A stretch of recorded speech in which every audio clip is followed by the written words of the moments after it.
ফেরার পথে ট্রেনের ধাক্কায় তার দুটো পা কাটা পড়ল। এখন অনেকে ঠাকুরকে জিজ্ঞাসা করলেন যে, ঠাকুর আপনি কেন বলেছিলেন যে ওপারে না যেতে? ঠাকুর বললেন, কি জানি, ও এসে দাঁড়ালো, আমার মনে হলো ওর পা দুটো নেই, এই জন্য বললাম। এটা আমার যুক্তি বুদ্ধির বাইরে হতে পারে, কিন্তু তার মানে এই নয় যে এটা কার্যকারণ সম্পর্ক তার বাইরে।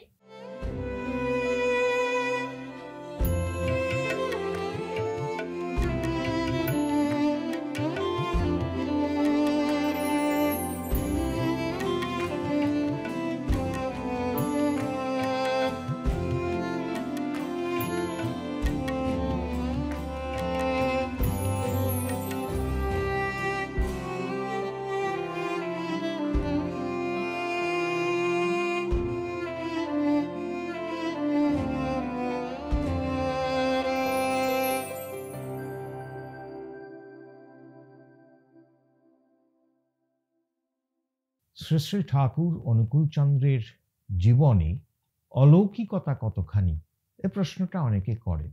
অনেকেরই ধারণা যে পুরুষোত্তম পরম পুরুষ, এদের জীবনে অলৌকিকতা থাকতেই হবে, না থাকলে তারা পুরুষোত্তম বাচ্য বা পরম পুরুষ বাচ্য হতে পারেন না।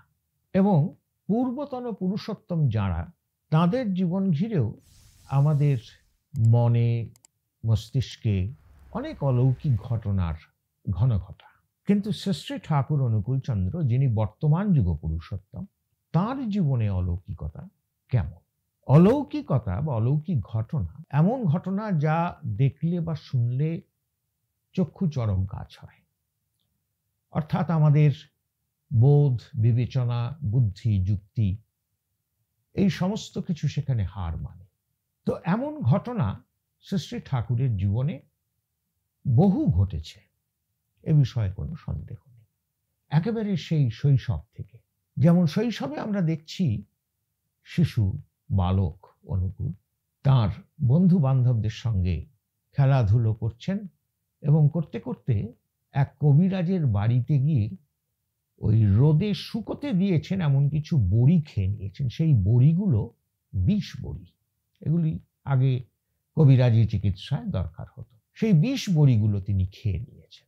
সেটা যখন টের পাওয়া গেল, তখন তো সবার মাথায় হাত যে এই শিশু আর বাঁচবে না, কিন্তু তার কিছুই হলো না।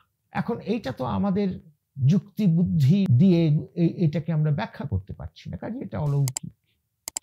আবার একদিন তাকে খুঁজে পাওয়া যাচ্ছে না, শিশু বালক, তাকে খুঁজে পাওয়া যাচ্ছে না।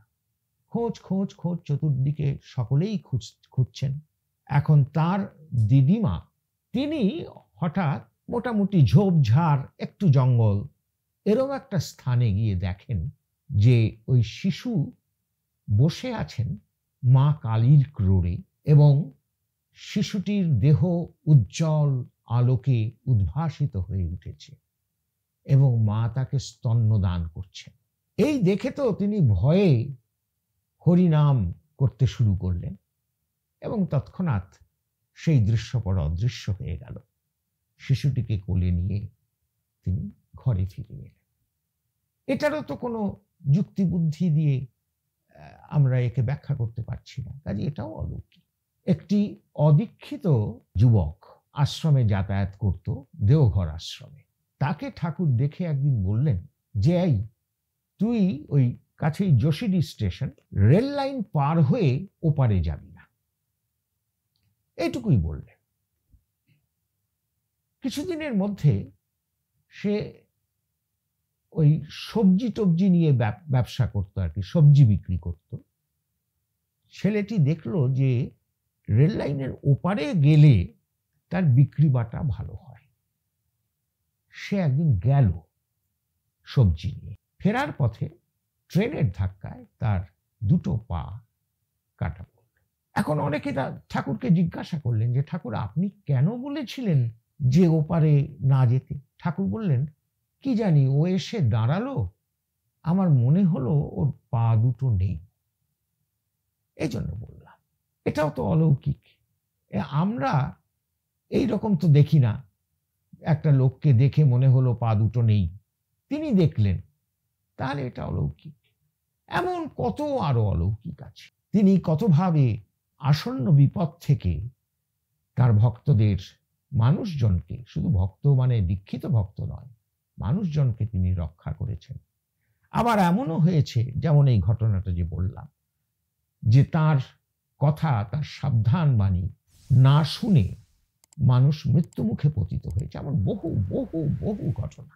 এই ঘটনাগুলির কোনোটিকেই ঠাকুর অলৌকিক বলতেন না। ঠাকুর পরিষ্কার বলেছেন যে অলৌকিক বলে এই বিশ্ব দুনিয়ায় কিছু হতে পারে না। এটা আমার যুক্তি বুদ্ধির বাইরে হতে পারে, কিন্তু তার মানে এই নয় যে এটা কার্যকারণ সম্পর্ক তার বাইরে। আমার যুক্তি, আমার বুদ্ধি, আমার মেধা, আমার অভিজ্ঞতা, আমার প্রজ্ঞা, একে আমি যত বাড়াতে পারব, তত এগুলির কার্যকারণ সম্পর্কটিকেও, সূত্রটিকেও আমরা ধরতে পারব।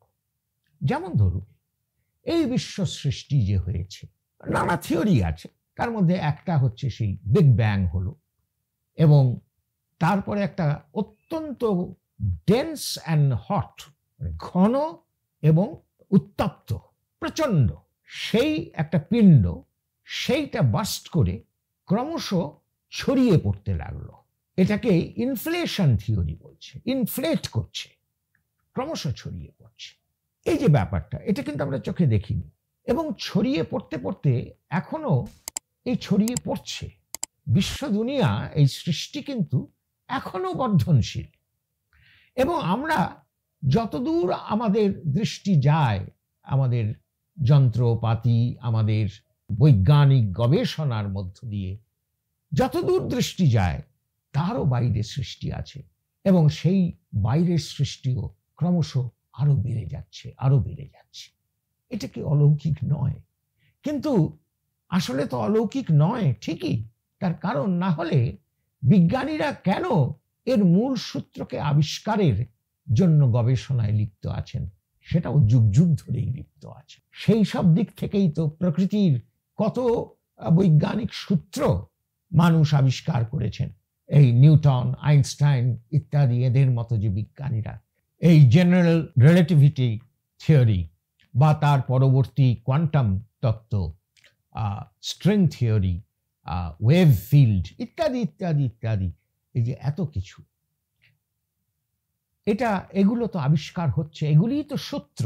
এই সূত্র ধরেই এই বিজ্ঞান, এই সৃষ্টি, সেগুলি ক্রমশ বর্ধিত হয়ে যাচ্ছে। কিন্তু তবু সবটা এখনো ধরা যায়নি। তার মানে একে অলৌকিক বলে কিন্তু ছেড়ে দেওয়া যায় না। ধরা এখন যায়নি, কিন্তু ধরার চেষ্টা মানুষ করে চলেছে। এমন অবস্থা এই সৃষ্টি, যেমন এই প্রথম যে হট অ্যান্ড ডেন্স যে পিণ্ড, সেখানে কিন্তু যে মলিকিউলগুলো, আমাদের এখন যে কণা যেগুলো আছে, প্রোটন, নিউট্রন, ইলেকট্রন, কোয়ার্ক ইত্যাদি যে কণাগুলো আছে, তাদের যে সূত্রগুলো আমরা জানি, সেই সূত্র ওখানে ভেঙে যায়, ওখানে কাজ করে না, ওই হিট এবং ওই ডেন্সিটির মধ্যে কাজ করে না। কাজেই এমন অবস্থা আছে যে ফিজিক্সের আমাদের জানা যে রুলস, সেগুলো কাজ করে না, কিন্তু সেখানে হয়তো অন্য রুলস কাজ করে, সেটা এখন আমরা জানি না, জানার চেষ্টা করছি। এবং হয়তো এমন একটা রুলস আমরা জানবো একদিন, যে রুলসের আন্ডারে, যে থিওরির আন্ডারে এই দুটো আপাত বিরুদ্ধ রুলসই কাজ করে, এমনও তো হতে পারে। কাজেই এইভাবে আমাদের বিজ্ঞানের জয়যাত্রা চলছে। আমরা অলৌকিককে ক্রমশ লৌকিক করে তুলছি। শ্রী ঠাকুরও সে কথা বলেন যে প্রতিটি ঘটনা, প্রতিটি বস্তু, সবকিছু লৌকিক, এবং পুরুষোত্তম কখনো জাদু দেখাতে আসেন না, অলৌকিকতার ধার তিনি ধারেন না। এই হচ্ছে তার কথা। অল সেড অ্যান্ড ডান। এরপরেও একটা কথা আছে, সেটা হচ্ছে যে তিনি, শ্রী ঠাকুর অনুকূলচন্দ্র, লৌকিক জীবনে জনে জনে প্রতিটি লোক, প্রতিটি মানুষের সঙ্গে তার যে লৌকিক ব্যবহার, সেগুলি যদি আমরা দেখি, তাহলে মনে হয় এই সব কিছুই তো অলৌকিক। এমন ব্যবহার, এমন মাস্টারি, মানুষের সঙ্গে মানুষের ব্যবহারের যে শিল্প, যে বিজ্ঞান, তার উপর এমন মাস্টারি, মানুষকে পরিবর্তিত করে তোলার, একটা পরিস্থিতিকে সামাল দিয়ে সেটাকে স্বাভাবিক করে তোলার এমন যে তার দক্ষতা, এই দক্ষতা দেখলে আমাদের মনে হয় যে অলৌকিক দক্ষতা। একটা দুটো উদাহরণ দেই, কিন্তু এ শয়ে শয়ে নয়, হাজারে হাজারে নয়, লাখে লাখে এমন ঘটনা ঠাকুরের জীবনে আছে। এই লৌকিক অলৌকিক যে শ্রী ঠাকুর, তার পরিচয়ের দুটি একটি ঘটনা শুধু আমি এখানে উপস্থাপন করব। একদিন উঠোনের মধ্যে একটু পিচ্ছিল হয়েছিল, সেখানে তিনি পা পিছলে পড়ে যান। এখন মনমোহিনী দেবী অত্যন্ত রাশভারী মানুষ ছিলেন, বাইরেটা, ভেতরে তার স্নেহের অন্ত ছিল না। তো তিনি এই সকলের চোখের সামনে এইভাবে পড়ে গিয়ে, যেটা সাধারণ সব মানুষেরই হয়, একটু অপ্রস্তুত হয়ে পড়েছেন এবং খুব গম্ভীর হয়ে একটি জায়গায় বসে রয়েছেন।